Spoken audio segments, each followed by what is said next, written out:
brother adiga ku xisaabtan noloshaada inuu jiro qof ka khatarsan qof ka wanaagsan qof ka khibrad fiican laakiin uu waqtigu ciilay hadii adiga ay ka wadato ama hooyada ay ka wadato ama aabaha uu ka wato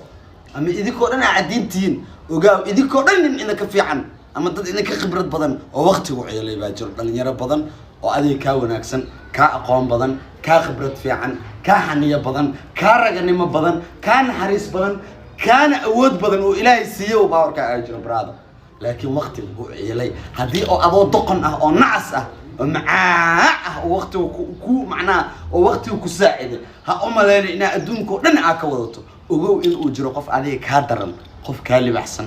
قف كحنية بدن قف ككرت بدن قف كعقل بدن قف كنصب سنوليبو إن أجر حسابتن لأن يرى هذا مجاله كنول Soomaaliyeed ka loo ardad kale wax iyaga ma galmo